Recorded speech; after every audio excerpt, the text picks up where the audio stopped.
when I close my eyes before going into Universum. I think about the moments we were hoping wouldn't end, because I never knew it was my imagination. I never wanted to say what I said, I just wanted an explanation. Never wanted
that's made of, baby, that's made of all that we find.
Test the waters, oh, it's high.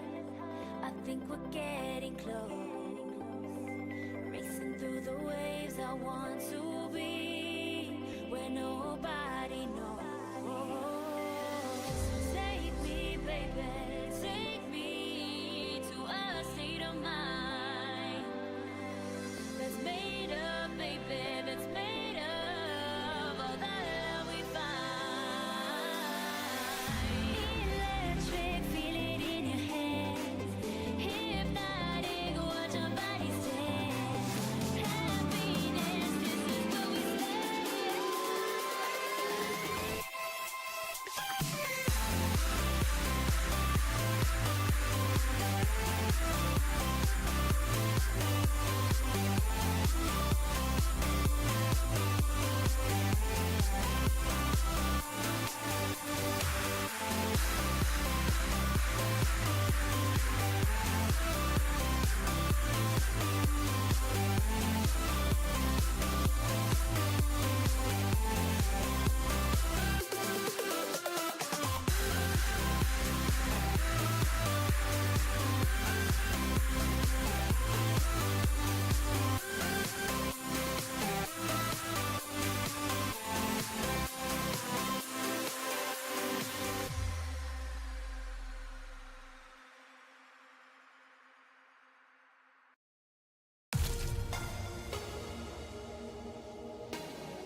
When I close my eyes, I can almost see it.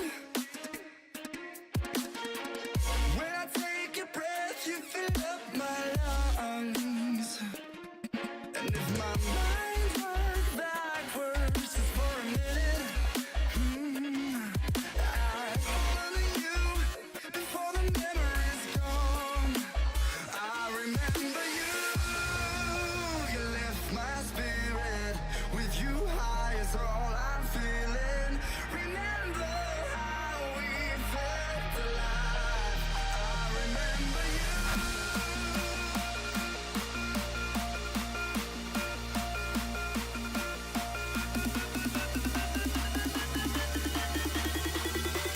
I remember you.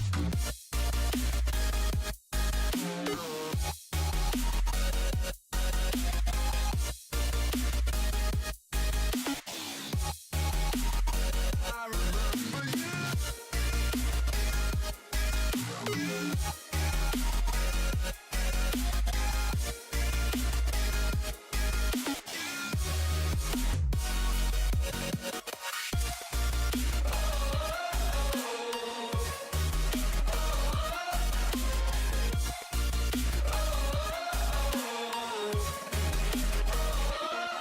When I close my eyes, I can almost see it. When I take a breath, you fill up my lungs. And if my mind worked backwards just for a minute, I call on you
Welcome to the Reverie Esports Not Open. This is the March 2017 buy-in tournament. I'm your caster, Effect, joined by the ever-amazing Octavian. Good to be on mic with you again, my man, my brother, my friend. Absolutely. Sorry about the late start, guys, but we are ready for some League of Legends. This is a best of three. Unfortunately for this monthly buy-in, we only have two teams, but it's two powerhouses that we're always happy to see. Bend Hovar Gaming on the blue side and Life for Ire on the red side. And interestingly enough, this is exactly the same matchup that we saw last night for our finals of the Reverie Open number 88. So it's going to be something of a grudge match, a rematch between these two teams. And maybe one of them will get revenge for last night. It was, I believe, Bendovar that took home the finals. Correct. They managed to secure a very early lead with an early team wipe in the bot lane. And that led them basically to keep control of the game for the whole time. We'll have to see if they can have a repeat or if LFA will turn the tables on them. And we are through some of the bans. Already a Ilawi and Darius banned away, so that Bloodbath will not be getting some of his more comfortable champions in the top lane. And Zyra taken away from Wilro. Lulu, Graves, and Zed are for the most part string 1 bans. Zed, maybe not. But it is probably Dominating's best champion, so to keep that out of his hands makes sense. And we will start it off potentially with a jungle pick here, but you never cast hovers. That is the first mistake that a caster can make. And they're going to hover on the rise. Of course, they banned away the Zed away from Dominating, who in that game managed to have quite the big impact on it, even with the kind of a lackluster start he had. Indeed, yeah. And Zed is certainly Dominating's best champ, so to take that out of his pool makes a lot of sense. Caitlyn being the first pick here, so an emphasis on the AD carry position, and Bloodbath will be going back to the Galio. I'm assuming this is a Galio top. Karma support alongside it. You want to keep the Karma away from the Caitlyn because Caitlyn is such an impressive lane. You don't want to keep those two together. Lulu probably would have been the priority pick, but it is banned away. Alrighty, what do we have next? Taking the Caitlyn is not a terrible choice, of course, with the poor Varus and the poor Jhin kind of falling off. Auto attackers are back. And they're going to lock in the Rengar and the Nami. Yep, Nami support decently strong into the Karma, and Rengar, they were hovering earlier, so obviously there was some emphasis on it, and Cheney thinking that that's one of the better junglers still available after one or two of them got taken out of the bans. Actually, just the one with the Graves. He's going to be locking that in. I imagine we see a jungle and AD carry answer here, and Control will hold his mid lane pick as a counter if possible. That does make the most sense. That's usually what we see. And beyond that, they also need a jungler and a marksman. Trinimal, of course, has a pretty wide repertoire of characters that we've seen him play. He played Ezreal last night, I believe. But unfortunately, they could never really get going. Yeah, and Ezreal is all right. Ezreal is all right into the Caitlyn matchup, but it doesn't do all that great. Scales a little bit better into the end game and can be safe in the lane. Ezreal really doesn't ever have a problem laning. It's just sometimes he doesn't dominate a lane. Actually, pretty much always he doesn't dominate a lane. But at least alongside that, Ezreal, which you predicted, your crystal ball is not cloudy today, in fact, and neither is mine because it is a jungle and an AD carry pick. So we'll see what the mid lane is going to be blind here for Dominating. We've seen this guy play the Zed to great effect. That's banned away. I think we've seen him play Victor in past as well. And outside of that, not much. Very interesting what he picks here, of course, because like you said, he is picking blind, so he has no idea what he's going to be facing off in the lane. Though they may have a vague idea because obviously you can kind of get an idea what people will play.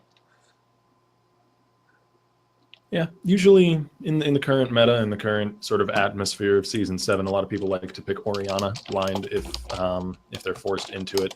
Syndra as well can be pretty powerful because usually Syndra is the one that you pick to counter the Orianna, so if you grab that, then you're favorable into that matchup as well. Nautilus, a very strong choice of the top lane, and Diana for Dominating. Well, it holds true to his pattern of playing these assassins. Oh my. So I like that, but I don't like this. Potentially, the Diana was a placeholder pick. Hopefully not. We'll see in just a second. Either that or Kashuna crashed. Yes. Give us just a moment. guys. We'll be getting back into the game very shortly. Just got to get the lobby back together. It'll be the same picks and bans once we do get into the draft, and we will be right back with you.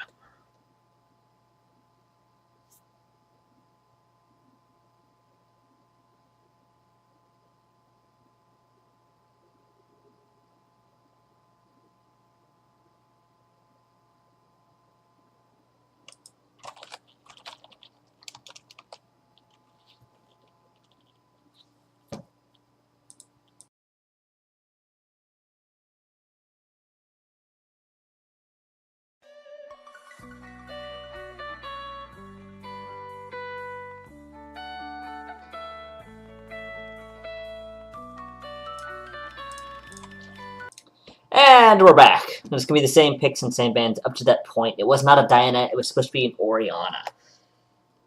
Ah, all right. And my crystal ball as well is not cloudy because that is exactly what I anticipated going into that final pick. So we just have one last mystery pick to get to, and that will be LFA's mid laner, which actually I'm going to go ahead now and say is pretty likely a Syndra. Control has played Syndra in the past here at Reverie. It's quite good into the Oriana, and just a very strong pick overall right now. So I wouldn't be surprised if we see that, as we're going to rush through the picks up until the point where the unfortunate disconnect happened. I'm going to go ahead and back that up and say it is a Syndra as well. It just makes a lot of sense overall. I mean, there are other options, of course. We've seen people play Azir into it. Usually that's Shurima who's playing that, and just judging by the name, you can tell that he's favors it a little bit. Echo is okay in that matchup. Victor does all right as well. He's got the wave clear to stand up to it. Ari sometimes if the player likes her, but Syndra is usually the most favored, and we've got another disconnection. So hopefully we'll be back with you very shortly. We're gonna have to remake the lobby again. Hey, a usual at Reverie, we can't have a day without somebody's client or something going wrong. Technical errors everywhere. So once again, we'll be back in just a moment, folks, so don't go anywhere. I'm so sorry.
And we're back. This is, of course, going to be the same pick, same bands. We're still waiting on the mystery pick for Control as the last pick of Life for Ire.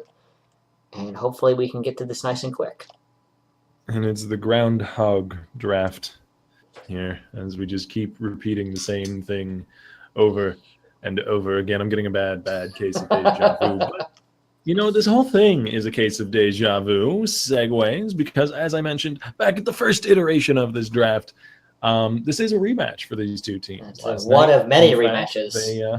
One of a few rematches now here at Reverie, but specifically a rematch from last night because they were the finalists in our last open tournament, number 88, just yesterday. So maybe a little bit of grudge match on the line here, a little bit of tension in the air.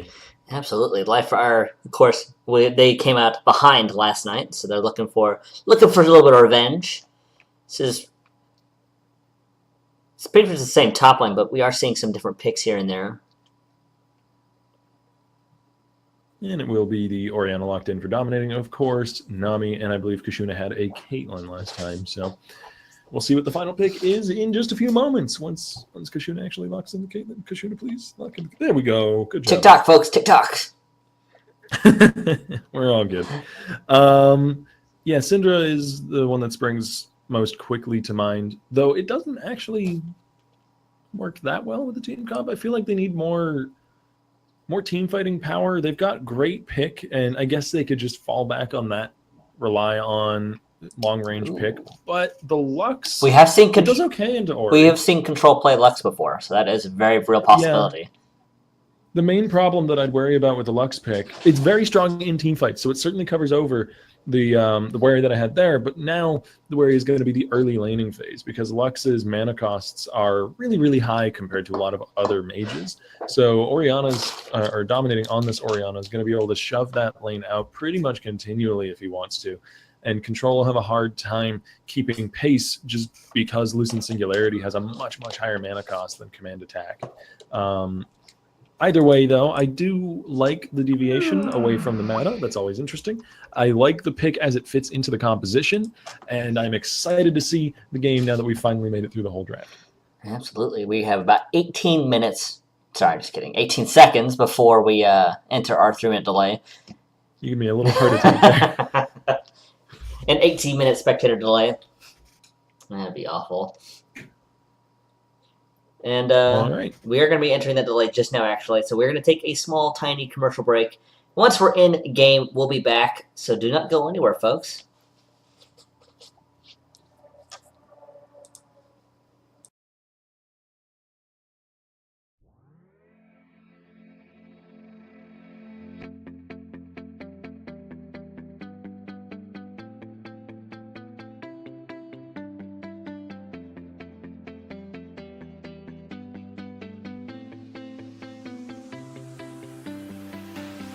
I see the light inside you,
And here we are. We're almost on the rift. We're just waiting on this little tiny delay, I guess you could call it. And now we see them warping in. Is that what it is? They warp in? I guess? Teleport, maybe? Ever since Riot got rid of the, fact that summoners exist, I've always wondered exactly what the lore is supposed to be behind Summoner's Rift now, which still is called Summoner's Rift, and there's still champions that say lines pertaining to summoners, and they didn't even do it. They said they got rid of the lore, and then they didn't even actually go and do it. This is a real big pet peeve for me. We've got LFA facing off against BDG right now, a classic matchup here at Reverie, and so classic, in fact, that we are showing it 2 nights in a row. Absolutely, but this time it's not the best of 1. It's going to be the best of 3 these teams deserve for a cash prize. Yeah, a cash prize as well as a cash equivalent prize of $70 in Deco gift cards. So shirts for everyone. As Bloodbath is going to bully Comics back. And as I mentioned last night in this very same matchup, Galio does quite well into magic damage tanks. Things like Nautilus, things like Maokai, and all their ilk. Galio is very, very good at laning against those champions because he does really high percentage magic damage with Winds of War, has great CC to keep that fight going, good area damage to keep a lane clean of minions, and then, of course, a passive magic damage shield. So really just every tool you could possibly want is in his toolkit to deal with a Nautilus. Yeah, of course, we did see Bloodbath and Beyond doing quite well last night. He was like 4-1 before things all went crazy. Oh, no, Donger. Oh my. Oh, no, Donger. Half his health or more gone, but he's still going to be pathing through the Tri-Bush, unwilling to turn away. He does drop to about 200 health. A good ambush by LFA's duo lane. Absolutely. Donger didn't even care. Uh-oh, there's a stutter there. Yeah, interesting. Maybe with an Ignite on Wilro, they may have been able to claim that kill. Or just a more aggressive AD carry than Ezreal, but still a lot of damage onto the Nami. They actually took some themselves coming out, though, and Kashuna's going to play aggressively up in this lane. As Bloodbath plays aggressively up in his. Well, Donger salesman still aggressively selling those Dongers, but Wilro poking back as well. Yeah, the nice thing about Nami after taking that early damage is she does have some sustain, and actually an early level 2 for Donger Salesman and Kashuna. The Ignite there for the Nami. Wilro is burning away. Wilro, though, coming a bit too close, is going to eat a build over. There's first blood to Kashuna. Flash forward from Donger, matched flash from Treadle. That is all but one summoner burn. Kashuna's flash not burned, but everybody else is in. Oh, sorry, Wilro kept his exhaust. Poor Wilro, though, walking right to that tilt over Peacemaker. And there is action all over the map already. We saw a decent trade there as well for dominating in the mid lane as Control turned the wrong corner. And of course, Bloodbath is going to keep this lane shoved up all day, every day. This is really big for Tyrannimal. Having to back away off this wave means he almost lost that cannon, did manage to just about snag it, but he's going to be falling behind pretty severely. Marky Mark, though, coming to the bottom lane, looking to rectify that. There are no summoners, as you said, and there's a beautiful repel to avoid the Aqua Prison. Jumping down, Marky Mark claims the kill. Kashuna, trying to back away, has a red buff on him, and there is no getting out of that. It's a double kill to the Spider Queen. Absolutely. Marky Mark kind of reversing things. He was against the Elise last night while he was playing Gragas, but this time, now he has control of the Spider Lady. And that is the easiest gank a jungler can ever get. The enemies are both below half health, pushed all the way up the lane, and don't have a single summoner to their names. So good timing on the repel to avoid the bubble. Aside from that, though, just nice, clean, and easy. Pressing his buttons on enemy health bars. Absolutely. Unfortunately, misses the cocoon onto dominating, so not able to get another summoner out of that, but he'll take what he can get. Cheney Marky in the jungle. There's a flash away as Marky Mark has to back away. Spider form to gain some distance. Flash forward from Cheney, but he does not land the Q. There's the repel to buy some time. Control coming from around from the side. Marky Mark going to turn it back around. Cheney chased back. LFA potentially still going aggressively here as Bloodbath has roamed to the top lane. The taunt gets cleansed off. Well done by Cheney. Timing that perfectly, but he's still in some trouble. Cocoon lands. There's the volatile Spiderling, and Wilro gets it.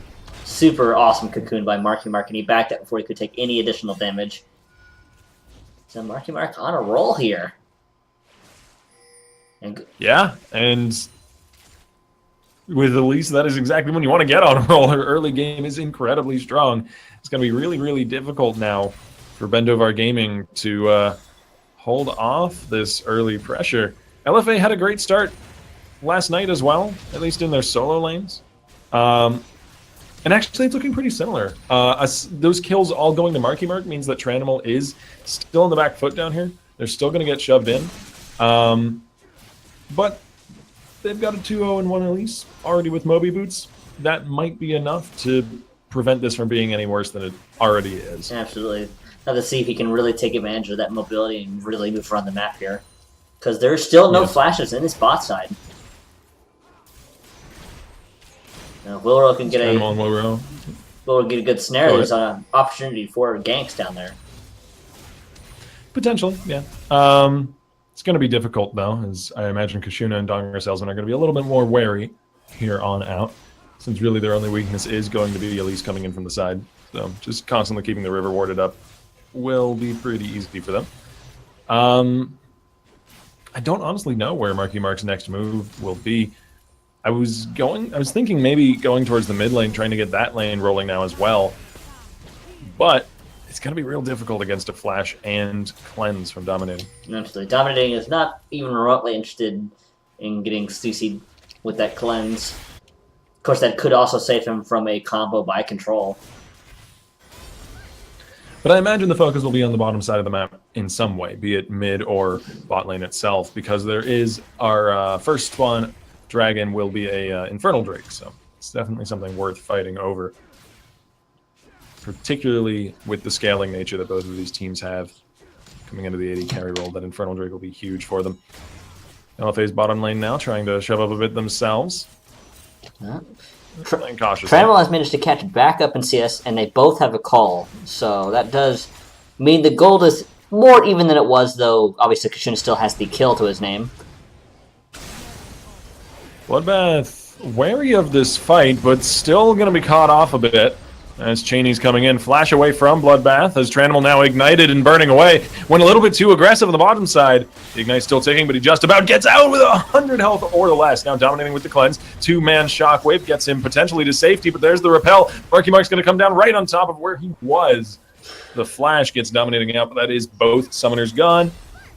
Just as I anticipated, the mid lane was the next focus for Elise. Absolutely. Cheney looking for a possible pick onto Marky Mark, but decides not to go for it, though he is going for this red buff possibly. Yeah, and if Cheney finds Marky attempting that buff, he's going to be in some real trouble. Meanwhile, bottom lane, Tranimal tossing the ult out just to try and push this wave back. They don't want to give up first brick if they can avoid it, but here's Elise. The red buff gets taken by Control, actually, as there's the hero's entrance from Bloodbath. Comics manages to squash the bug, but it'll be a 1-for-1 trade. Cheney's out of this, I'm sure. And there's no risk of him getting caught. He has the boot and Control, and Bloodbath do not. So that is going to let him get away just easy. Lux was probably the one I was least anticipating picking up the buff there, but in auto, I think, weaved its way into the fight or something. Maybe they anyway, Control will be happy with that. Yeah. It does ensure that red buff isn't going to Cheney for free, though, so that is good for them. Yeah, for sure. And Lux actually weaves a lot of autos into her combos during laning, so the red buff will certainly not be wasted, as Control's played a pretty aggressive lane so far. That passive, you're really just rather incentivized to get those autos in, so red buff actually surprisingly useful on this champion. Surprisingly useful on everybody. I mean, everybody autos.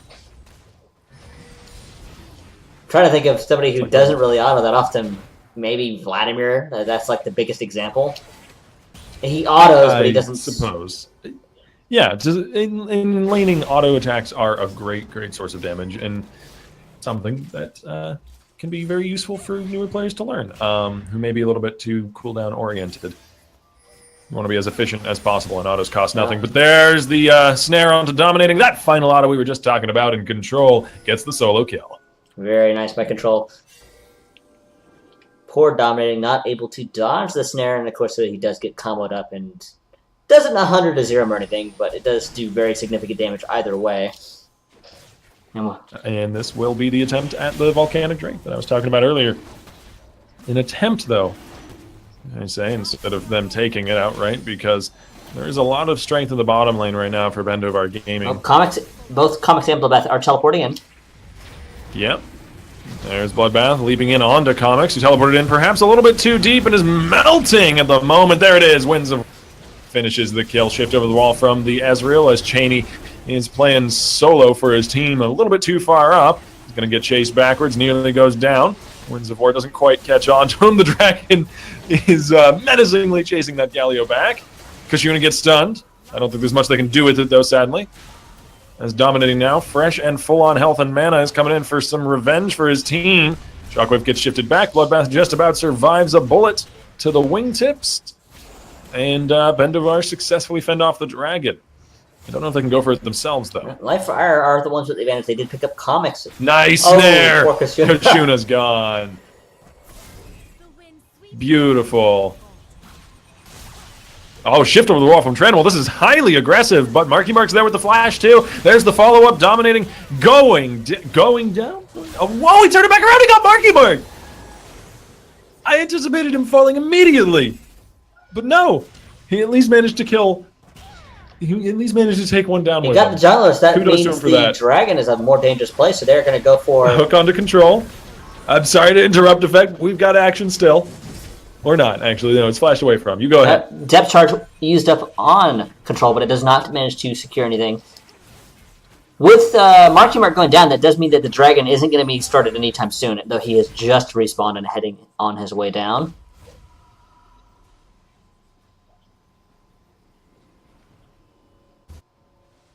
And the Dragon is still available on the Rift, so I imagine we'll see a similarly explosive fight in just a few minutes.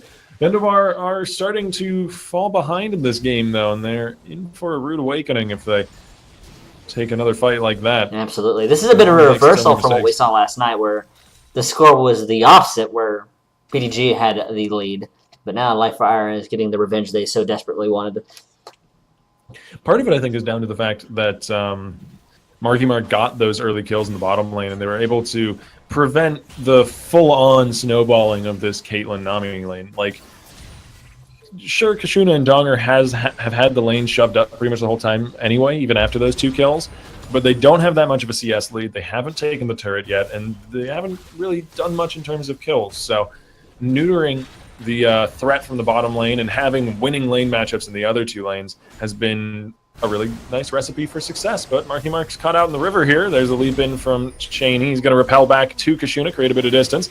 Marky Mark trying to be as scuttly as possible, avoid death, but it finds him nonetheless. He dodged so much no stuff. jungler on the board. Yeah, they threw a lot of that guy, but it was a worthy investment because there's no jungler now, and they can go right for the jugular with no jungler and try and take this Infernal Drake. They might not be able to do it because there is a lot of poke from Control, Tranimal, and Wilro. They've brought Comics down to help, but it looks like they're going to back away. So once again, the Volcanic Drake lives. And if you are part of PETA, I don't know. I'm trying to make a joke with PETA and dragons, but I guess the word you would replace is animals with dragons, and you just do PETD, which doesn't really work as an acronym. But people for the ethical treatment of dragons, then I guess you're happy with the fact that the Volcanic Drake keeps surviving all of these dangerous encounters. Poor dragons, they just get hunted so much. Really nice snare. And dominating, once again getting chunked super hard in that mid lane. Yeah. Control is just on point with this Lux pick. And I can see why they grabbed it. Even into a matchup where it feels like maybe the early laning wouldn't work I'd out so well. I'd completely forgotten he played the Lux before, and he always does really well every time I see it. There's the taunt onto Comics. Marky Mark coming in.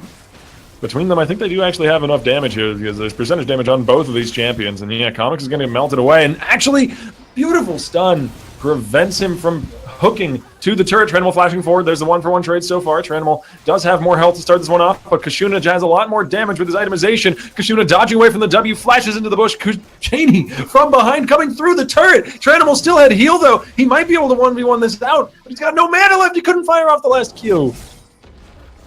Oh, Tranimal manages to force Kashuna's flash, but he's also forced to burn his own flash and his own heal when Cheney showed up. But, I mean, Cheney got nothing out of that, too. And meanwhile, topside, he lost his blue buff. Of course, they lost the death top. Control still has, pardon the joke, not even really a joke, but he still has control of the lane. Pun sincerely not intended. And the rest of the map is doing just fine. Bendovar looking kind of worse for the wear. Yeah, the little bot lane they're still doing not terrible, though I feel like their lead should be stronger, all things considered.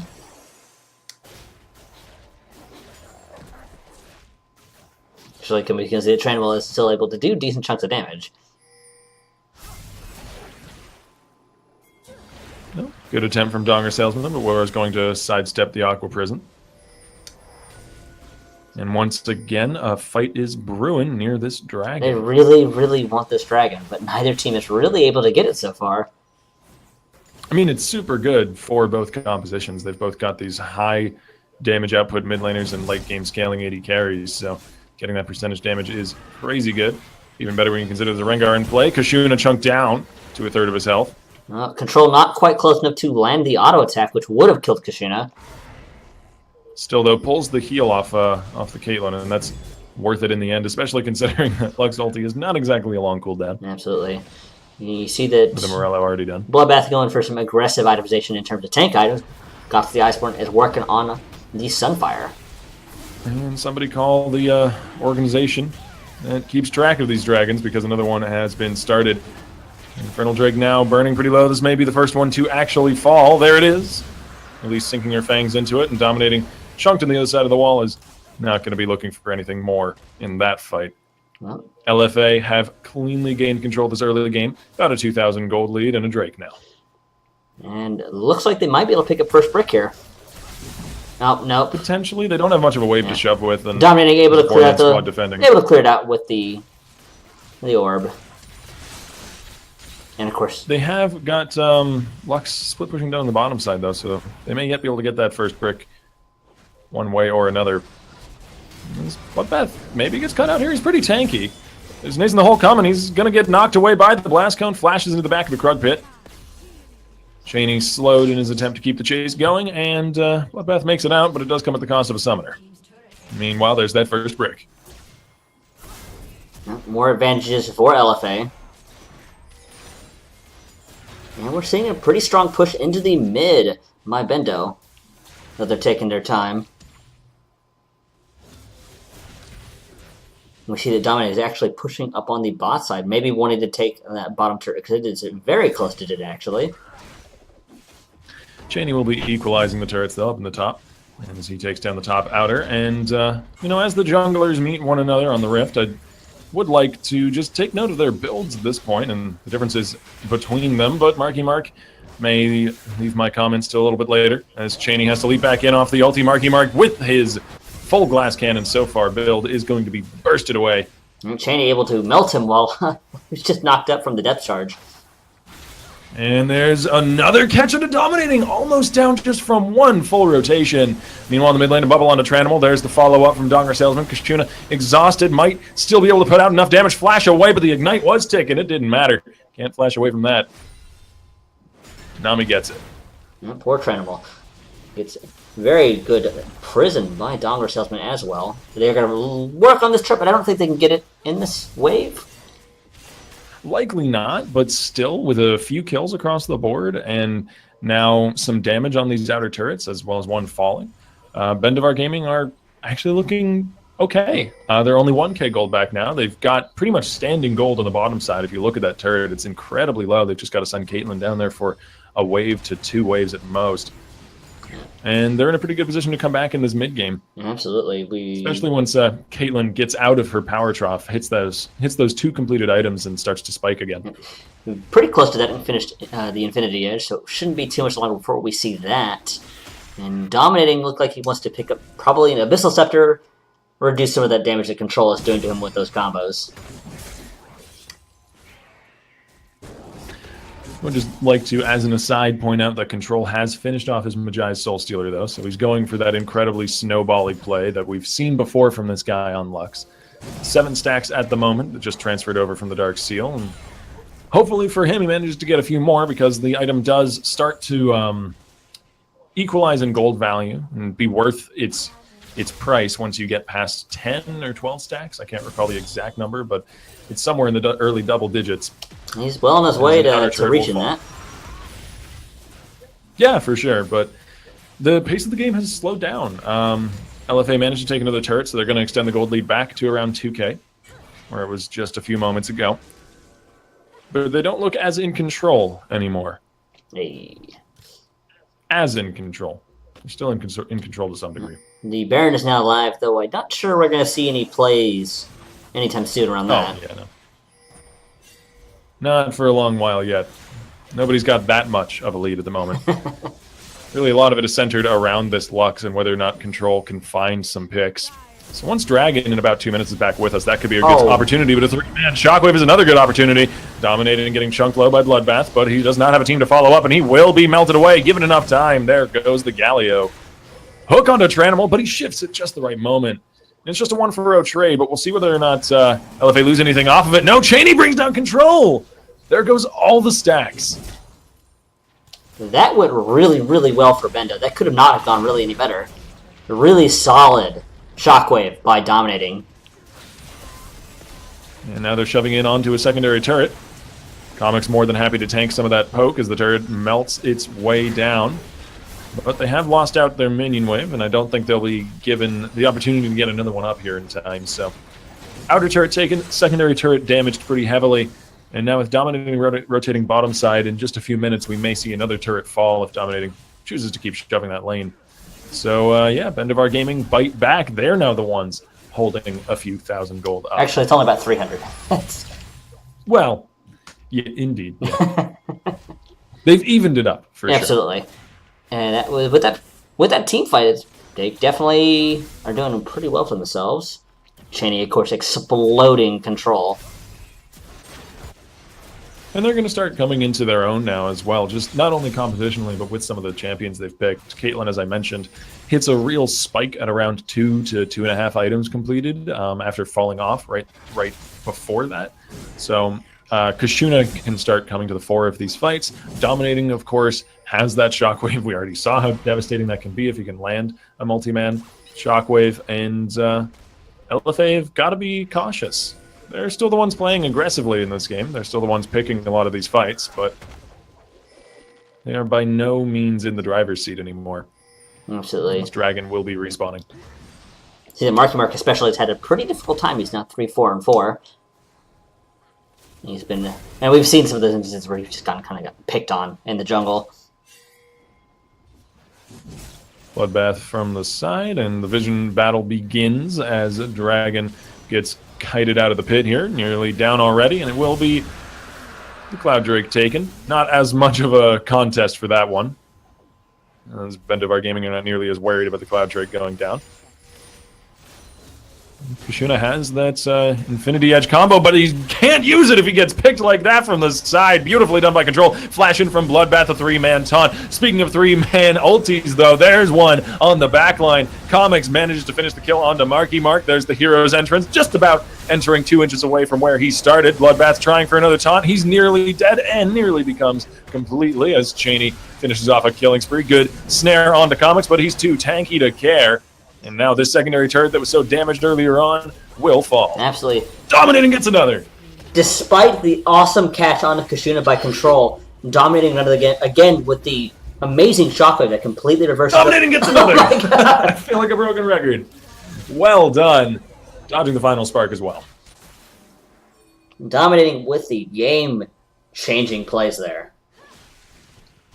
If he can get 2 more, then he'll live up to his name.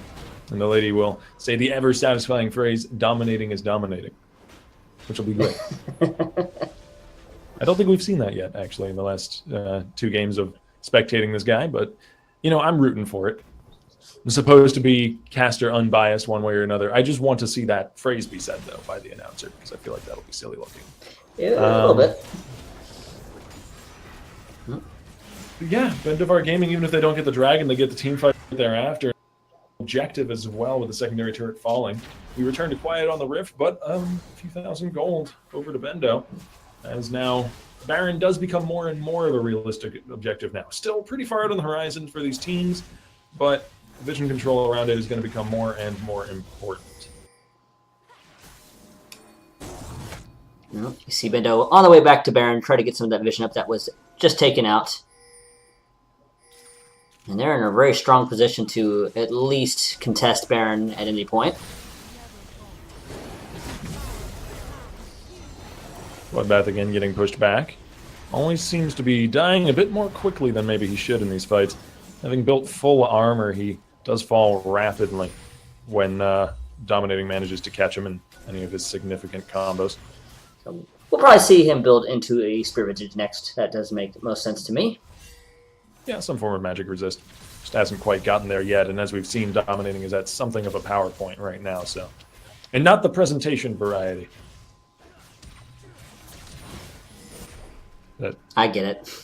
Yeah, this is a Microsoft Excel joke. Anyways,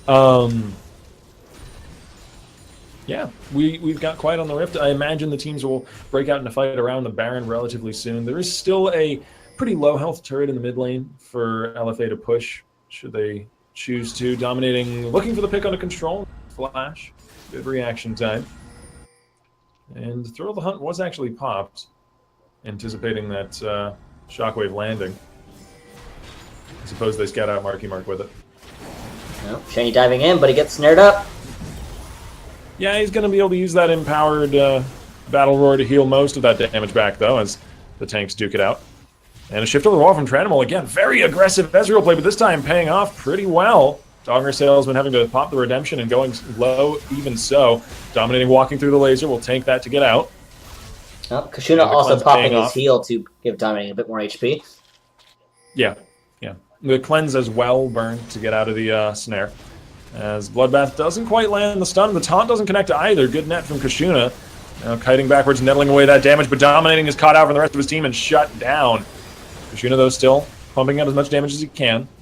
It looks like LFA will back away from this fight, be happy with their pick. Unless, no, Tranimal gets hit by the hook. Again, a good shift, but it won't be enough this time. There's the point-and-click ulti from Comics. Bloodbath coming in, the heroic entrance, landing a taunt onto 3, but there's just not enough damage behind it. And Galio goes down. Oh, 1-for-1 isn't too terrible, but despite taking out Dominating, they just can't seem to win the team fight. This is a rather dangerous Baron, but it's possible. I don't know how realistic this attempt is, given that Marky Mark can come over the wall and pretty easily outsmite Cheney with an execute. So yeah, they're gonna back away. Basically, that Baron attempt was gambling on the enemy team having literally no vision there. If that were the case, then they would have been able to sneak away a free Baron, but LFA had a ward in the back of the pit, so.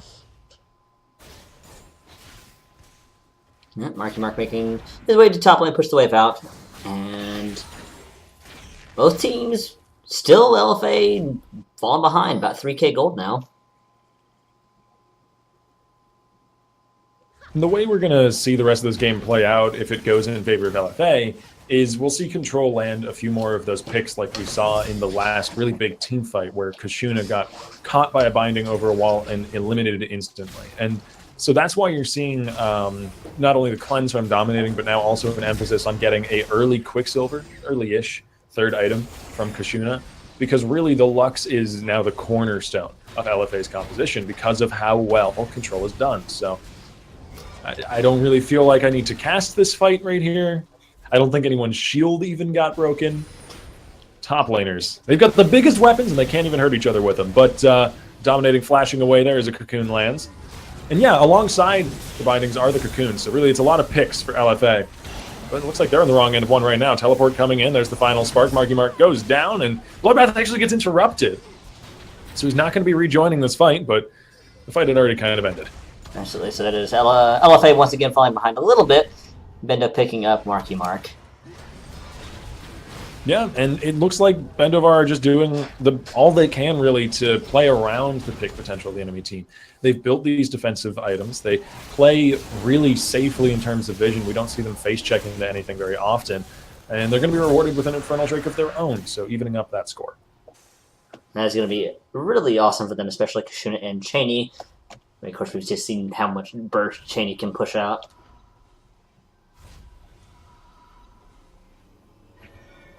And both teams are going to back by pick up more items. Marky Mark picking up that another Giant's Belt and a Negatron Cloak to give him some resistance, because we have seen he's been kind of struggling to stay alive. So he's opting to not go into the glass cannon route that we saw Cheney went with last night.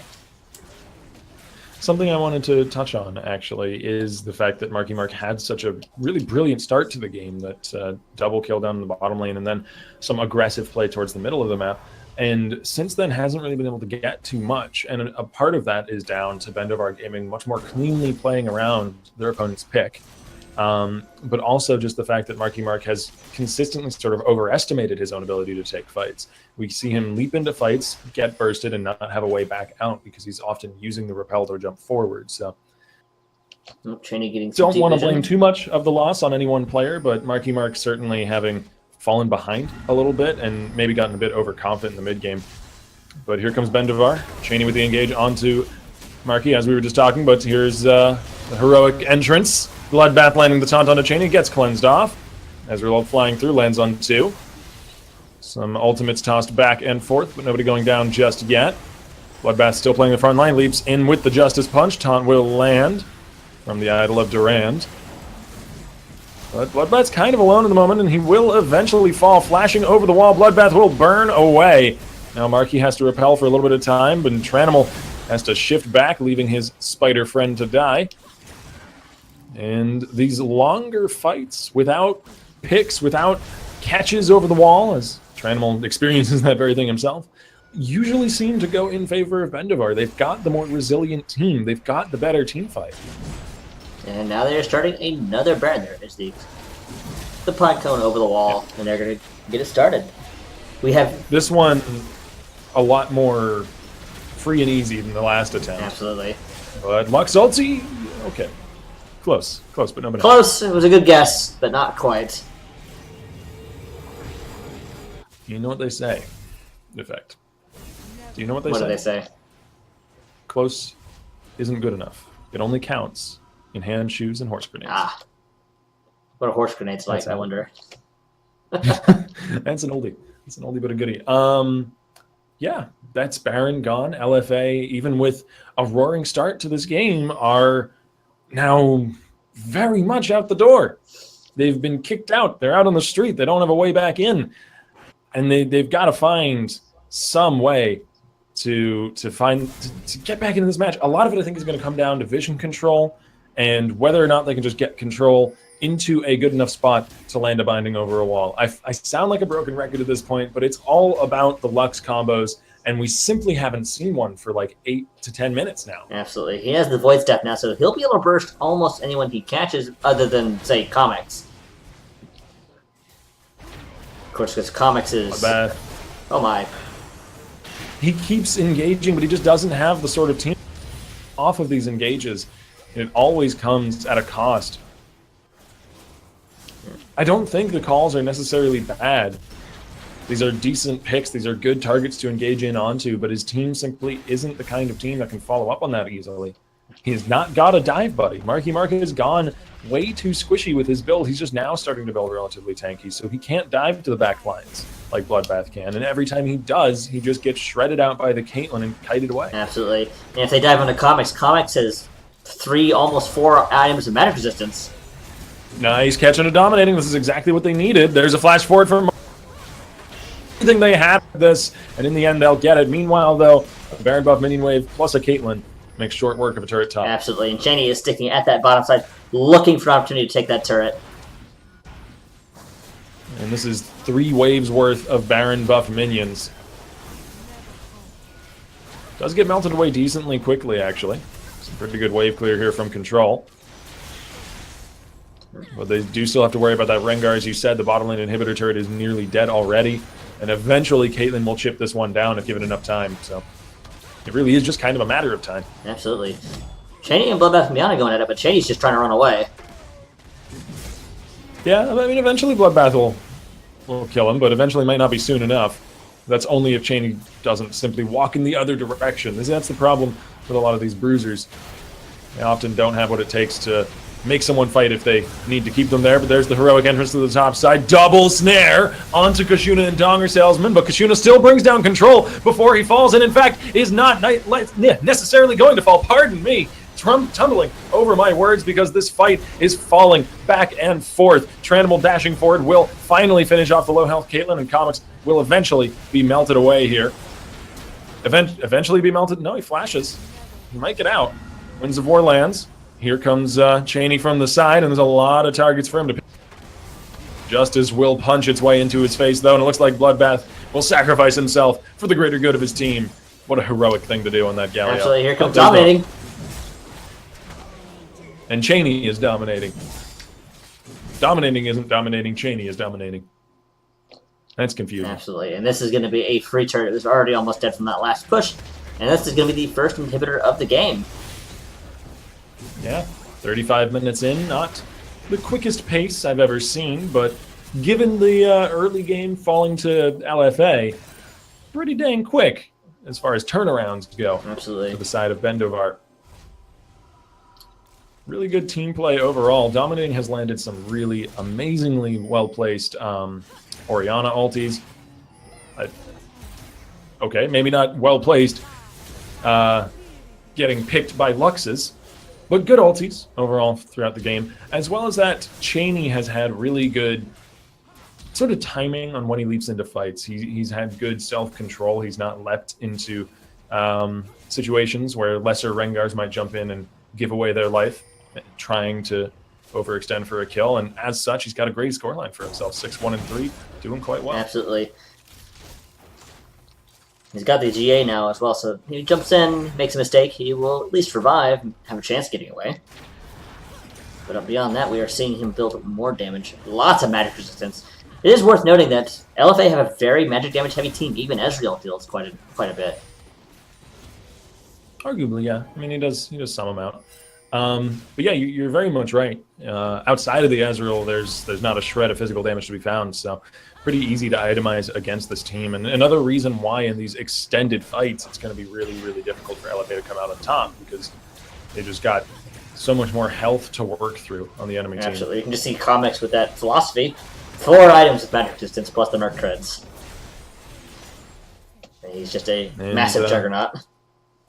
Bendovar may back off and rush towards this Elder Dragon. They can bring it down pretty quickly now with an almost 4-item Caitlyn. And they've got great vision control on the path into the Dragon Pit, so it's going to be difficult for a safe approach from LFA. Here comes the Tidal Wave. Bloodbath, not the ideal target, but they'll take what they can get as the Galio gets chunked down below half. Hook landing onto that same Galio, but Bloodbath will be okay. Redemption to top them back off, and Bendovar don't actually expend much and push LFA back. Now, once more, they can walk towards this Dragon Pit. Absolutely. The only one really getting caught out there was Bloodbath, but Bloodbath is very durable. Eventually, he will go down, though. He keeps getting caught out in the front of these fights. Avoiding the hook. Comic's not really the one they want to snare, and yeah, flash over the wall from Bloodbath. He has to get out of there. Okay, Elder Drake is a very realistic option now with multiple members of the enemy team basing.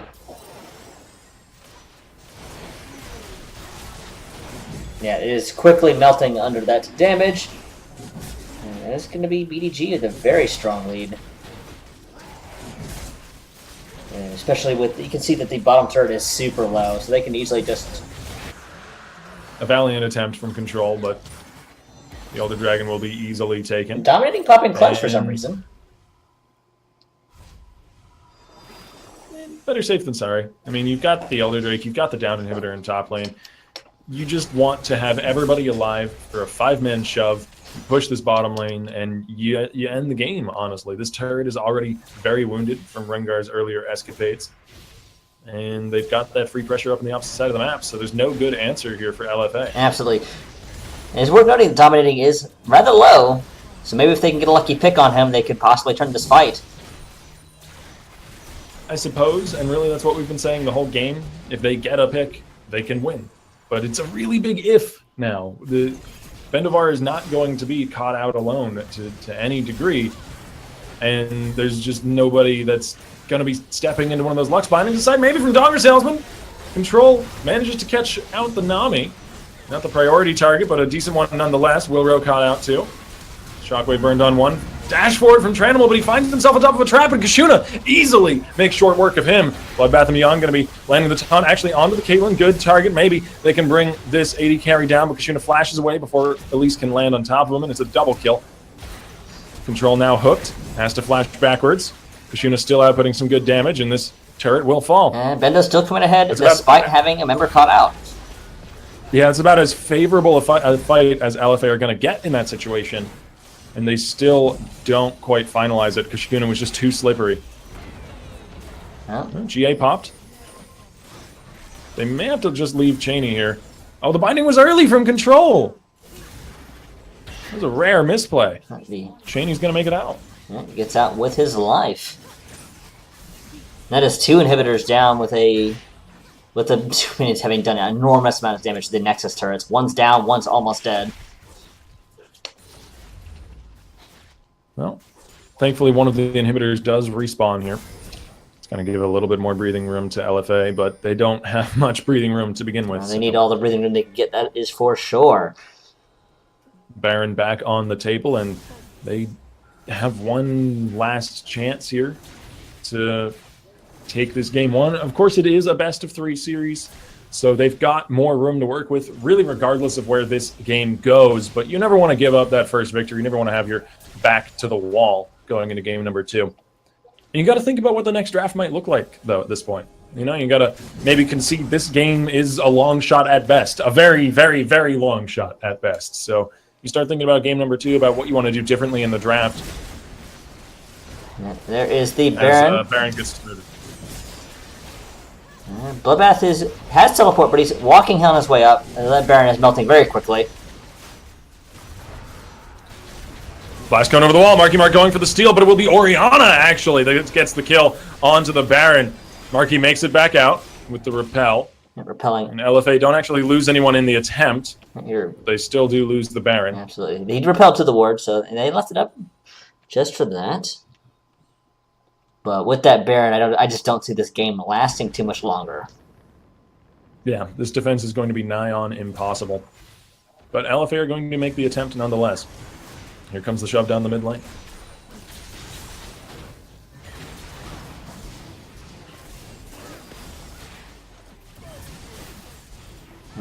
Taking their time, they're not really rushing at all. Comic's taking some poke, but he's just not taking any damage with all those resistances he's having. Well, except from Tranimal. We've got that free pressure in the bottom lane, so really they don't have to be too terribly rushed, shoving this up, waiting on that minion wave.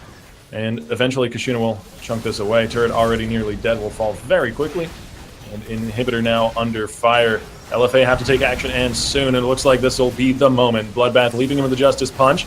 He's going to get melted on the attempted way out and fall before he can make it much further. Donger Salesman does get stunned, but it doesn't really matter. The rest of the team is going to do his work for him. It's a triple kill to the Caitlyn. And that's the Nexus under fire. GG's go out. It's game 1 over to Bendovar Gaming. To see if LFA can make a recovery in game 2, but we're going to enter a small commercial break, and we'll be back as soon as we are in the lobby, so do not go anywhere, folks.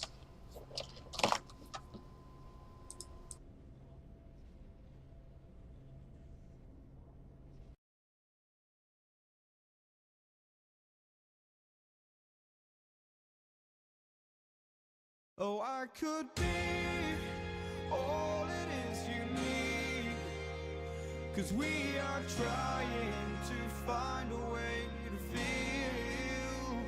If I could sleep, I'd dream of what we'd be, but I can feel you slip further from me. Oh, it makes it hard to be when you are all that I want but don't have, and I'll run into the sea, follow this heart that escapes me, it escapes me, and I'm lost. Forget me, all I was and become everything, all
I can't wait forever.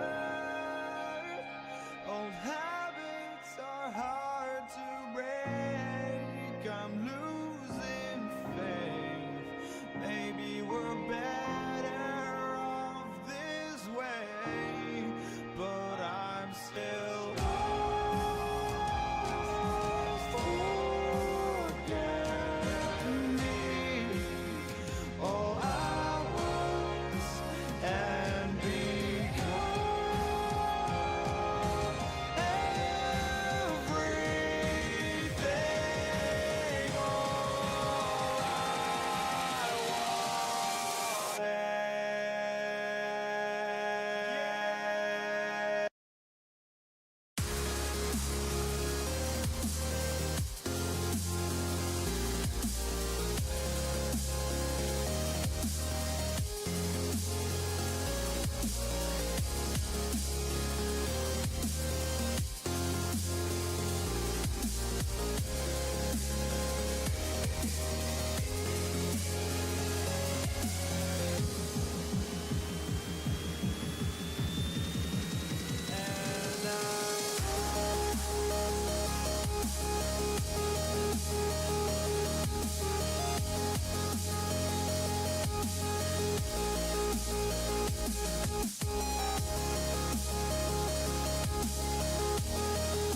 All I wanted.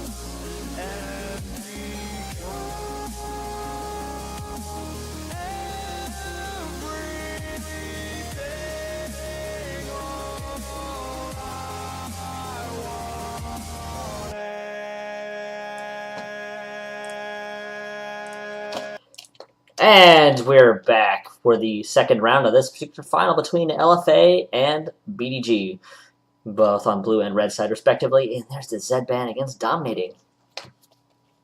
Yeah, it makes a lot of sense. I mean, even with his strong performance in Oriana last game, Dominating is still pretty much known for his Z here, Reverie. So a solid ban. And Bloodbath, I am not surprised, is drawing a few bans as well. I would be a little bit surprised if he went back to the Galio. Well, it depends on the composition they draft around it. Bloodbath was picking good fights, but his team never had the damage they needed to back him up. And so he would often find himself leaping in, stunning the AD carrier, the mid laner, finding a good target, and then just not having any backup for it. So maybe they go back to the Galio, in which case I want to see them pick more to help Bloodbath's dives, more dive buddies, more damage variation as well, not just as much magic damage as they had last time.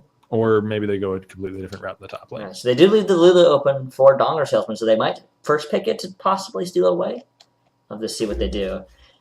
And if BDG fall form, they're going to ban the Darius probably. Once again, targeting Bloodbath. Yeah.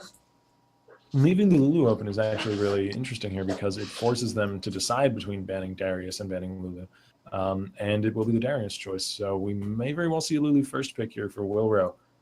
Though a lot of priority for LFA is on Caitlyn, so they may very well grab that. Yeah. Well, stealing away from Kashuna is going to be awesome for them. I'll have to see what Kashuna plays in return, because I'm not sure I've seen him play anything other than Caitlyn. And back when... I can't think of anything else, actually. Yeah, Caitlyn pretty much has been a standby for Kashuna. I'd be very surprised if Lulu wasn't grabbed here to prevent it from going over to the Caitlyn lane, but of course there's always going to be Karma alongside it as well, so they're going to be able to get a long-range oppressive harass lane one way or another, regardless of which support you pick away. So maybe you don't pick either, maybe you focus in on grabbing some priority picks otherwise. But Lulu is a little bit more oppressive and a little bit more powerful in the late game because of wild growth and such. Absolutely, and that is Cheney locking in the Elise. He did quite well with it last night. We'll have to see how well Marky Mark can respond to it this time, because he was also struggling against Cheney's Elise last night on his Gragas. Yeah, and last time we saw Cheney's Elise, he went full glass cannon. It just as much damage as he could possibly fit into the build. I believe he even built his Zonias at one point, if memory serves. So exciting to see that again on the Rift. Partially that build was due to the fact that the rest of his team was full physical damage, and so he needed to be a AP threat so that the enemy team had to itemize differently than just full armor. But one way or another, it's still interesting, and hopefully we'll see it again. Absolutely. The next 2 picks here, I'm really not sure where LFA are going to go. This is where kind of the draft opens up for them. They don't have to take anything specific away anymore. And it'll be Lee Sin for Marky Mark and a safe Karma pick just to match the supports. They want to hold on to their solo lanes as long as possible. Absolutely. That is going to have to respond to at least one of those solo lanes, which is most likely going to be, once again, the Nautilus in the top lane, if I had to guess. It just makes the most sense. Comics is doing quite well with it in these last 2 games that we've seen. Yeah. And I think it's going to be a pretty safe pick.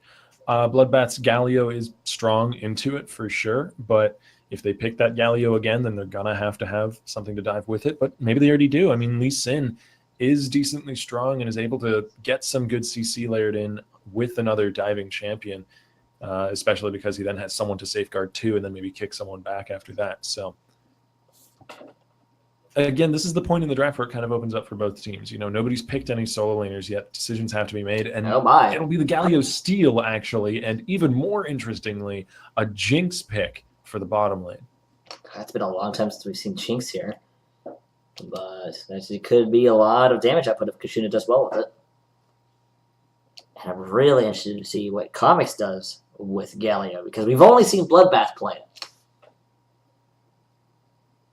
Yeah, true. I mean, it's still going to be similar in terms of what it's best at. The Galio able to do really well into magic damage tank champions top lane. So I'd be really surprised if we saw Bloodbath pick something like Nautilus or Maokai into this matchup. Honestly, you could go pretty well with some of the things that Bloodbath really likes to play. Something like a Gangplank maybe, or something along the lines, just something similar to like what the Darius or Alawi brings. Obviously, you can't go one of those 2 champions, but you could go maybe a bruiserish AD top laner, and that would work really well into it. And Olaf fits that bill. Absolutely. This would be the first time we've seen him play Olaf top when Darius and Alawi are banned, so there's that. That does, of course, give him a little bit of frontline. Not the best engager in the world, but it gives him something. And once again, blue team will be blind picking the Orianna. So just really the safest first pick mid lane champ you can go with. Not a lot of hard counters to it. Some people consider the Syndra to be really strong, but it's not necessarily a hard counter by any means. We'll see what Dominating goes back to here. He doesn't have any of his old standbys. I believe we've only ever seen him play Zed and Orianna so far. There may have been one Victor game in there, but it wasn't very impressive if memory serves. I don't know. I want to go to Syndra here, but we haven't seen him play it ever before. I don't know if Dominating has that in his champion pool. Absolutely. I'm just not super familiar with what he can play. So they're taking their time to pick, wait until what possibly might be the last second, as we're down to about 6 seconds. And this has been a really interesting draft so far. And Camille. So it'll be a Galio mid then. Huh. That is a turn I did not expect the draft taking. Galio still doing okay into mage matchups. His AP ratios no longer scale nearly as well as they used to. He's much better as a bruiser than he is as a mage. But we'll see how Dominating chooses to build this matchup. This is really interesting. I'm genuinely curious because I did not see this coming at all. No, neither did I. But one way or another, we've got the spectator delay to get through, and it will just take us a few minutes. So I'm going to toss it over to Effect, and we'll be getting into that delay very shortly. Absolutely. So we're taking our little commercial break, an actual commercial break this time, as we wait for the game to start. So do not go anywhere, folks. We'll be right back.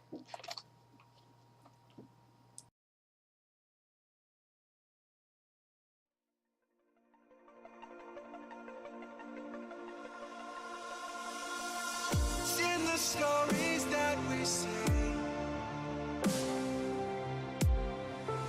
someone's waiting to be told. Act encompasses the lane. We watch the scenes we live unfold.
in the stories that we see.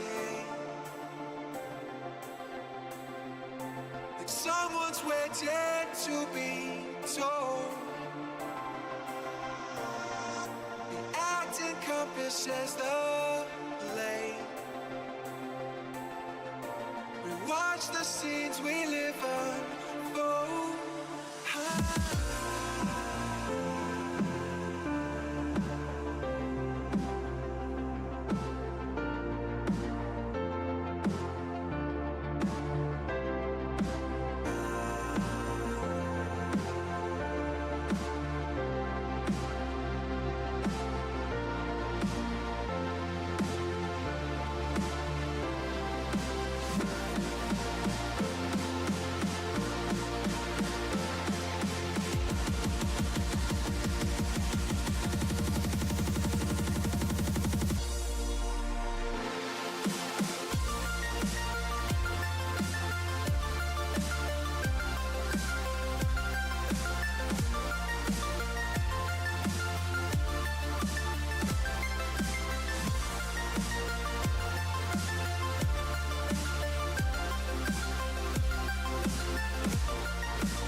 Take my hand and we'll go away to a different place.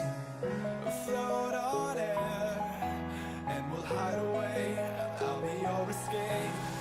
Look up and feel the shifting winds tossing us around again. Hold tight, get ready to be. And here we are back onto the Rift for the second round of the finals. Quite possibly the last game if LFA can't pick up the pace and if Bendo can keep doing what they're doing.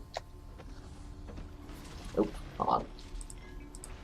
And it's going to be the new Galio in the old Galio's position. We'll see whether or not the rework can fill the old champion's shoes, as Dominating will be heading towards the mid lane and not the top, as we've been seeing Galio the last few times we've seen him more as a bruiser than a mage. I'm actually curious as to whether he's going to be built bruiser or mage this game as well. It would leave them kind of lowish on damage, honestly, even with a Camille carry top. Absolutely. I'm not sure what his ratios are. I'd have to look it up. Are they high?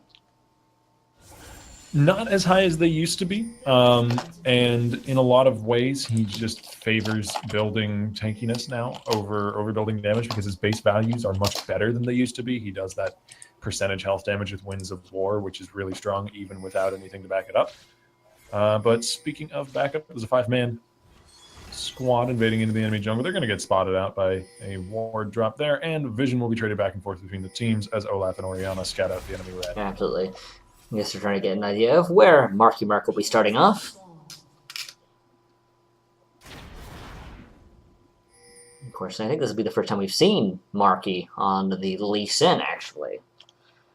Probably wants to get some revenge because of the abuse he received last night at the hands of Cheney, who did quite well on that Elise.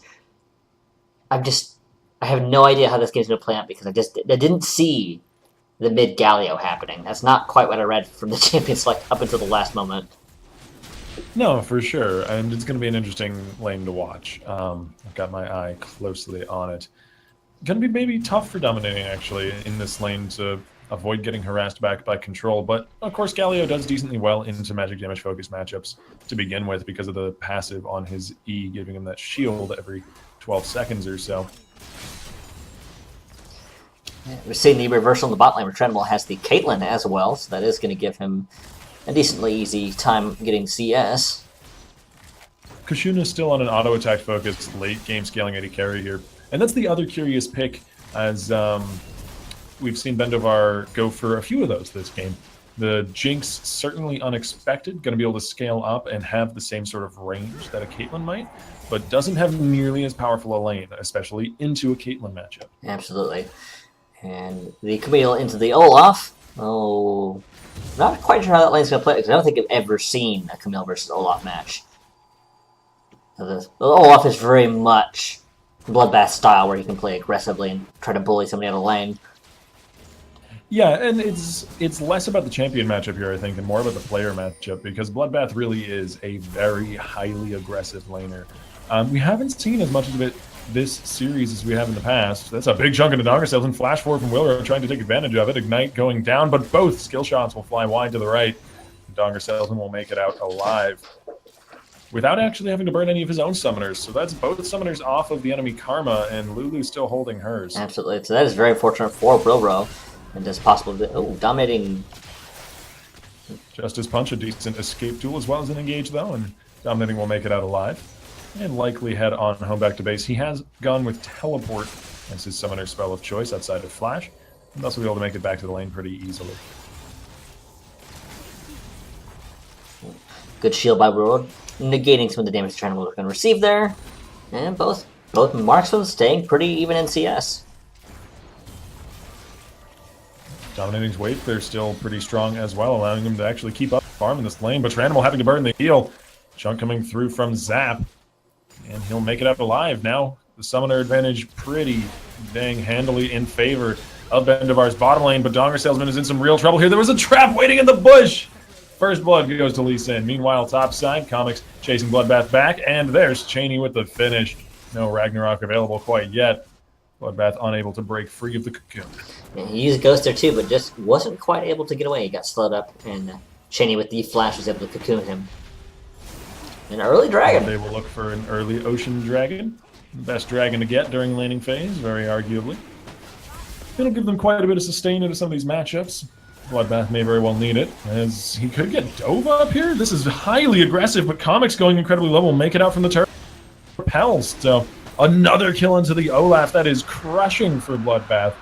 Just look at how many minions he's losing here. That's two and a half waves worth. That's just so unfortunate. I feel really bad because he used Teleport to get up there too. And it was such a really well-played dive by Comics and Cheney. And a really intelligent punish as well. They knew Olaf would be teleporting back into that lane, and knew as well they wouldn't be anticipating a dive at that point. I certainly wasn't. So Cheney being incredibly, incredibly punishing to Bloodbath is going to deny him now of both of his summoners, and also quite a lot of farm. Admittedly, Comics is not that far ahead in farm, as he did get bullied back by Bloodbath earlier, but that's still like 2 waves worth of CS gone. That's kills worth of gold gone. Absolutely, and that, of course, that gives Cheney a super strong start, and we might see the repeat of what we saw last night.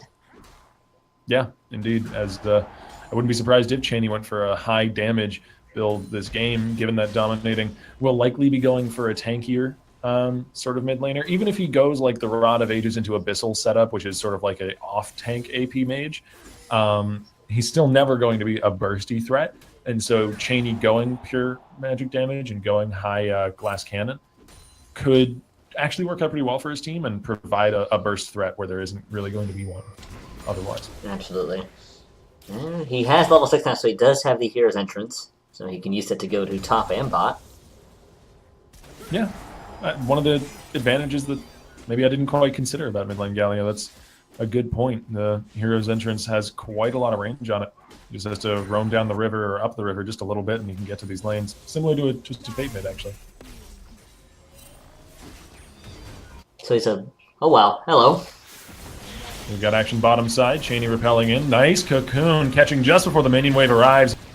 Is gone. It was such a nice CC chain by BDG. There was no way for Trendable to even get a chance to get. LFA looking in the mid lane for some action, though. Dominating flashes over the wall to escape in ulti. And 3-1 to Bendovar.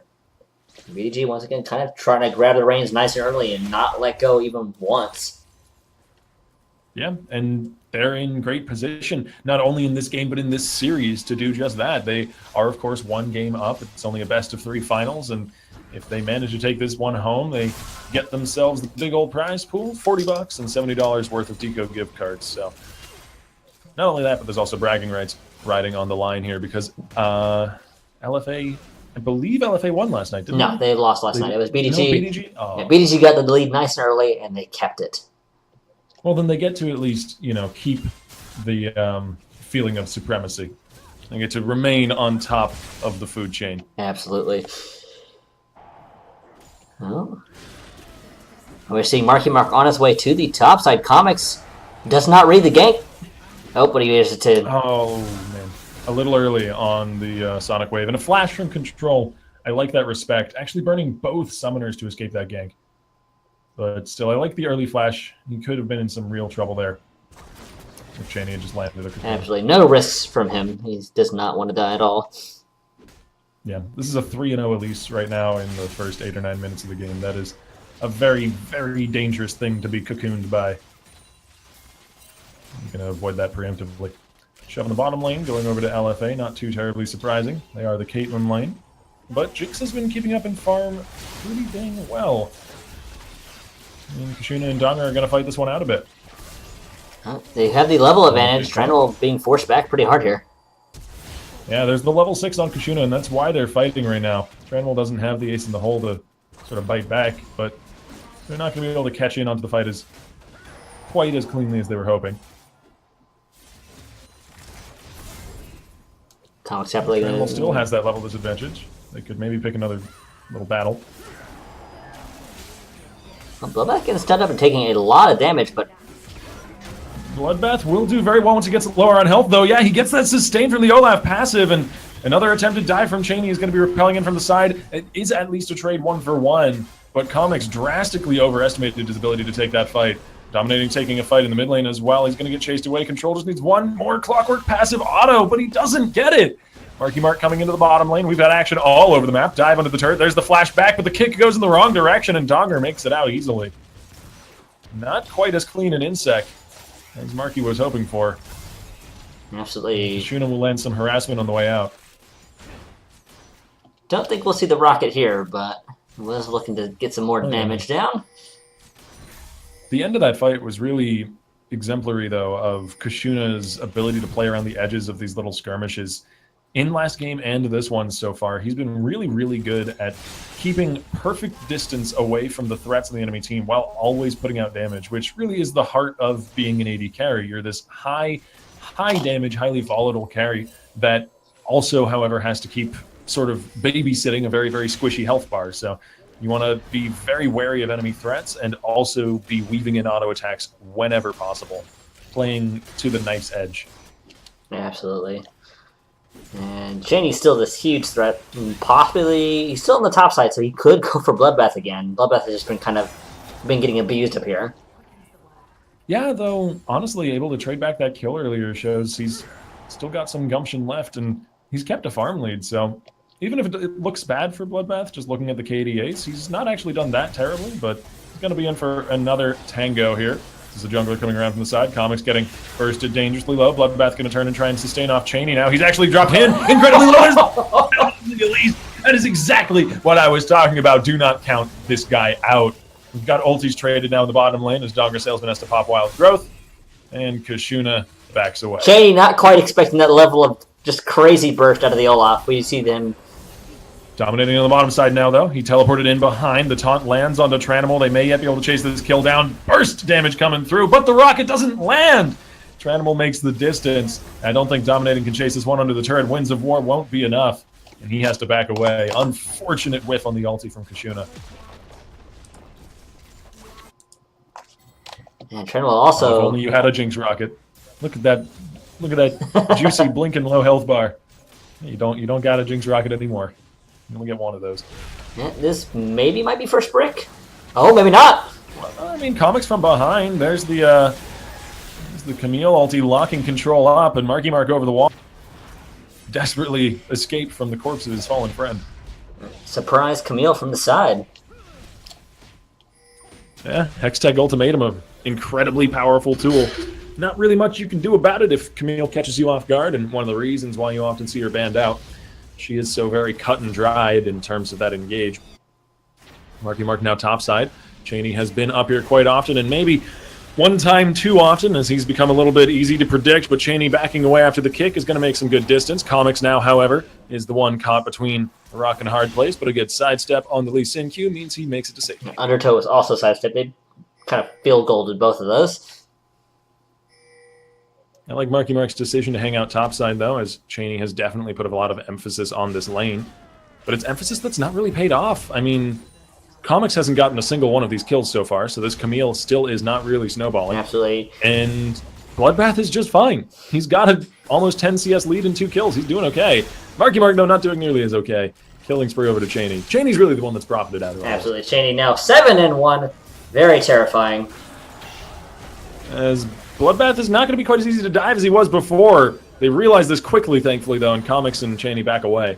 Yeah, Cheney, basically, as soon as that Ragnarok done, he just repelled out and said, nope, done. Can we dive the Olaf? Let's test the waters. Oh, those waters are boiling hot and full of angry men with axes. We're going to leave now. Yeah, basically. Thankfully, that one still could leave. Dr. Selfman takes a big chunk. A very large bullet finding its way into his green hairpiece. But Kashuna looking to keep the fight going. Oh, they're timing again. Cheney again top lane, but here comes the Galio from mid as well. Not even strictly necessary, but a kill still goes back. The 3v1 dive, the cross-map pressure. They invest so much, and they still only get a 1-for-1. Turret will likely fall, though, and that will be first brick. So in the end, that is worth it for Bendovar, but still worryingly expensive. Donger Salesman flashing away from the shot that would have killed him. Tranimal now burning. There's the hugify into Kashuna, and Willer's going to be chased back. This is exactly what I was talking about. These guys play to the T. And Kashuna is not an easy one to fight. And both of those turrets went down pretty much the same time, but it looks like Bendo did get the first brick there. Yeah, just about. Like half a second early. And as I said, it's really worrying how expensive it was to get that, though. Whoa, that Donger's dead. Probably? Yeah, probably. There's the Thunderlords in the auto, so Control gets the kill. A nice solo kill off the back of all that craziness. But yeah, it was so very, very expensive in terms of resources to get that first brick because they had to bring the Galio ulti up. They still traded 1-for-1, and they ended up trading 1-for-1 in turrets as well. So not too much of an advantage for him. Still only about 1,000 gold up. And this game, just like the last, is relatively even going into the mid-game. Absolutely. Almost all of Bendo's gold pretty much onto Cheney. So he is this huge threat. Even more lopsided. I'm curious to see what he builds. We keep seeing these Elises in the games between these teams that get these huge early leads and then sort of start falling off in the mid-game. But there's still a lot of emphasis on picking Elise. I mean, in every draft we've seen between these teams, Elise has been in the first round. Maybe not the first pick every time, but in the first round of the draft at the very least. Bloodbath caught in a cage with Comics, but I wonder if he's caught in there with Comics or if Comics is caught in there with him. As, Comics wisely deciding that he's just going to not fight too much more. Backs off to the turret. Yeah. And I like the choice here from Bloodbath to itemize a little bit of magic resistance. It's not going to do anything for him into the Camille matchup, but he's not really too worried about Camille anymore. It's really just Cheney who's a threat, and the reason why they keep going for dives on this Olaf. So picking up the Spectre's Cowl, a really, really useful early buy for him. It's going to make those dives even more difficult if any more come. I mean, the top outer turret is down, so there's nothing really to dive anymore. But just if Elise shows her face top, it's going to be that much more difficult. Absolutely. And those E's just doing nice chunks of damage to Comics' health. Yeah, and a really nice way of getting around the Camille passive as well. I mean, you've got that true damage from Olaf, and Camille passive does not account for that. You cannot adaptively shield away from true damage, but we're going to be landing a Snare into Donger. But Kashuna is just so difficult to walk towards. This guy is constantly laying down damage, but Bloodbath getting chased out of the top lane. I won't say a dive because there's no turret left, and without that turret, he's a bit of an easier target. Absolutely. While dominating, showing up bot. And Cheney, of course, has that Zanias now, so you doing... Oh, good There's dodge. The rocket. Tranimal has to flash it.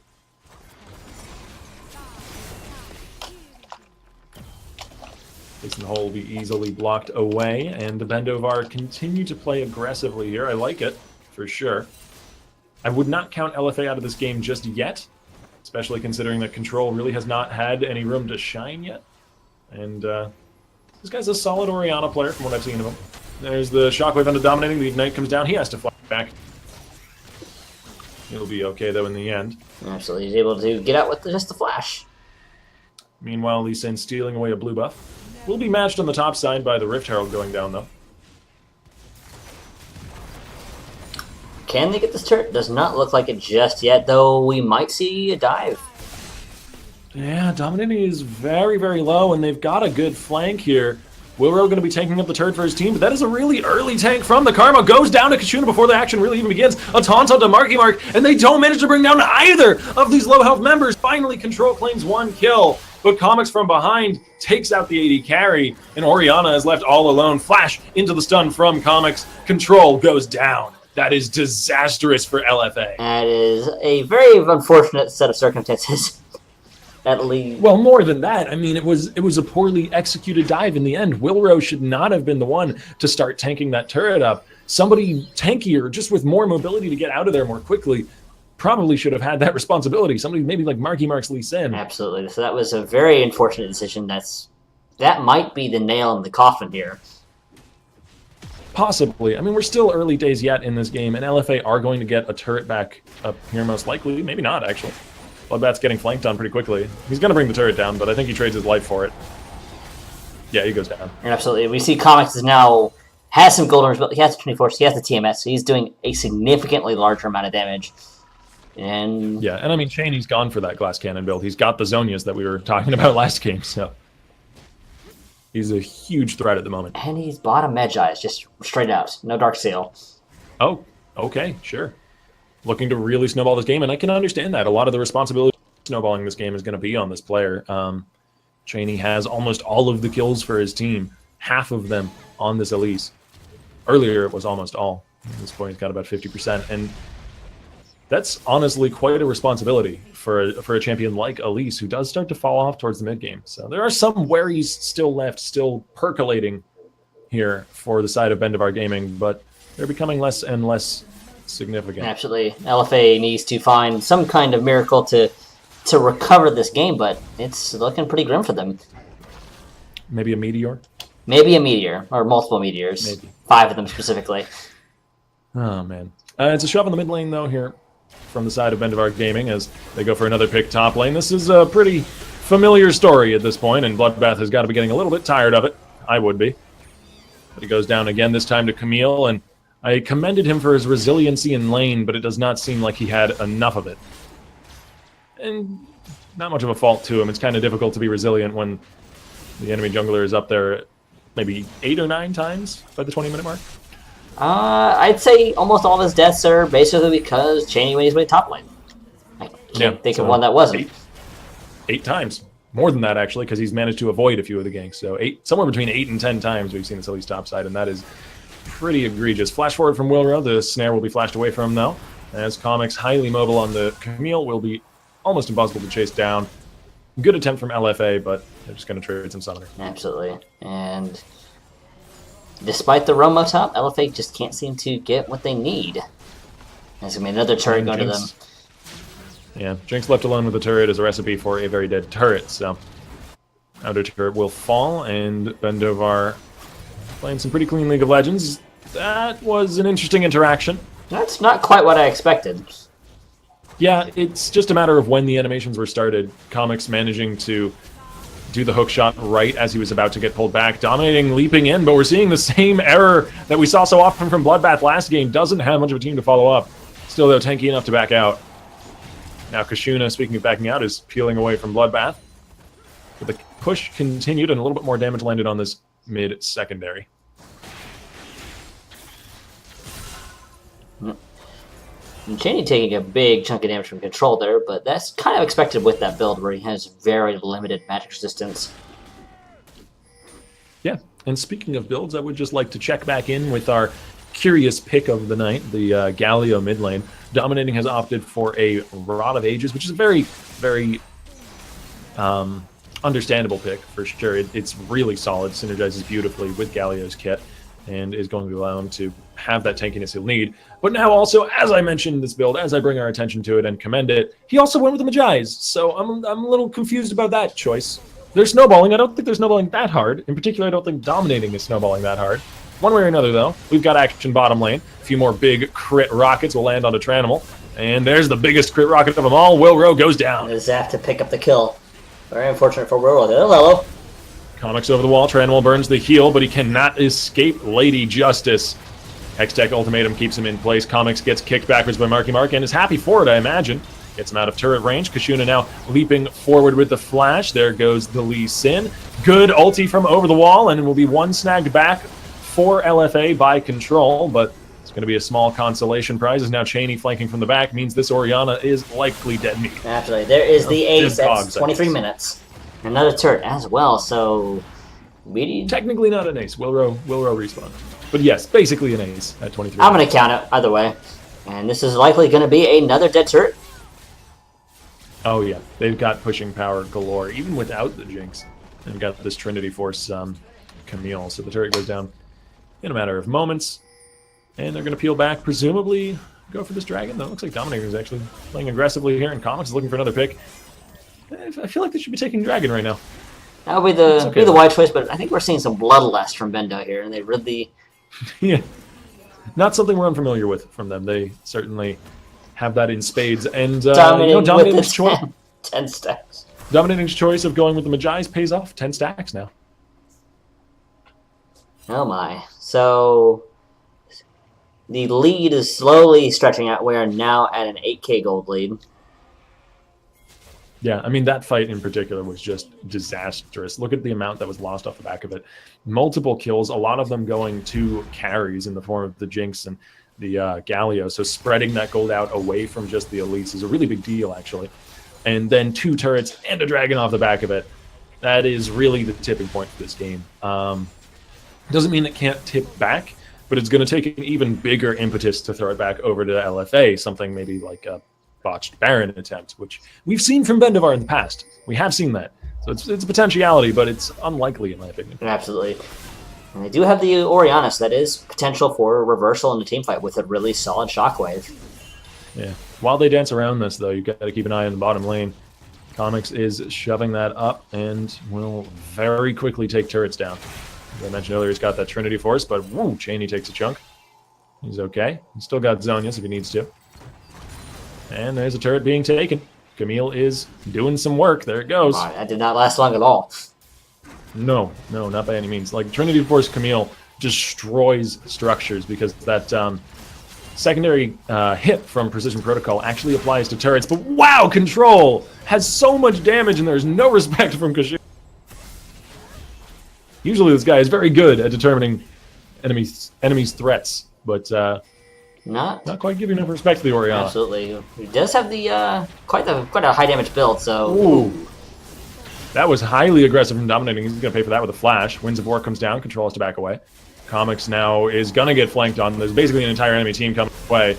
And I don't think he can kill Bloodbath in time. No, he did manage it, but with the help of Dominating, there's a 2 or 3 man taunt as well. Finally, Comics falls. But actually, this ends up favorably for Bendo. And they're going to shove in now into a naked inhibitor. Yeah, 2 for 1, basically. Technically, Kashuna was dead, so it might have been considered 2 for 2, but during that fight, they traded 2 for 1. Only Comics going down. And I was faithful in the Magi's the whole time, Dominating. Trust me. I only questioned it so that you could prove me wrong, so you could look good in... Because he's at 16 stacks now. And this mid lane Galio is working out for sure. Absolutely. And the way he struts around, he does look like he works out. Donger Salesman's dead. Yes. We've seen this from Control this game. Like, Control has been just the backbone of the small hope that LFA still has in this. He keeps getting great picks, but then they're in such a bad position at the start of that pick that it doesn't matter. Like, what are they going to do with that? Are they going to go for a Baron? That's insane. It's a situation of too little, too late, almost. Yeah, for sure. Speaking of going for Baron, though, I imagine that's what's on Bendovar's mind, as they've now got that free pressure on the bottom side of the map from an inhibitor being down.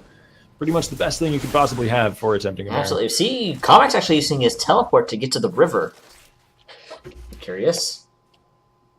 Yeah, they really want to start this off quick, I imagine. I don't know.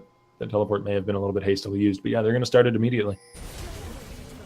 They're sitting right on top of 2 wards, so 3 if you count that one in the pink. Absolutely. See, Dominating is going to sit off the side. He's going to try and do a little bit of zoning here. Yeah, I mean, he's moderately tanky.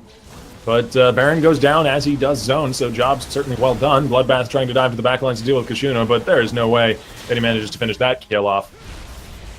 And Comics playing interference as well.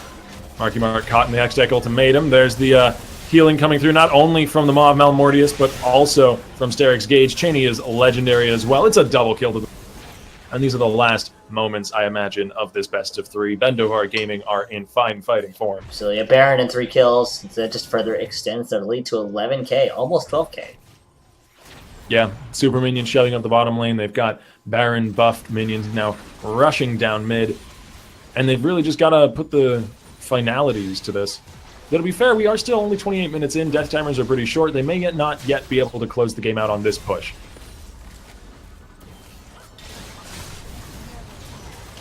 They have got a Jinx, though. Jinx is just melting those turrets. It's not going to last very long at all. The difference in the tankiness of that turret when minions are around and when they aren't, though, is pretty dang significant. That change has always caught me off guard. But here's the Baron buff now. Super minions rushing in through the bottom lane. And they're going to try to end it one way or another. Kashuna just happily sitting in the back, firing off rockets, doing a lot of damage. Yeah, this is exactly what I was talking about with this guy. He's very, very good at keeping exactly the range he needs to be pumping out damage while also remaining relatively safe. Of course, it leaves him relatively open to being flanked on, but that's not really a worry when you're pushing the enemy's Nexus turrets. There's the Shockwave, catches Kashuna, but he's going to be okay. And speaking of Kashuna, he does sort of get flanked on actually from the side, but it's way too little, way too late. The Nexus is under fire. Cheney is a legendary once again, just to reiterate it.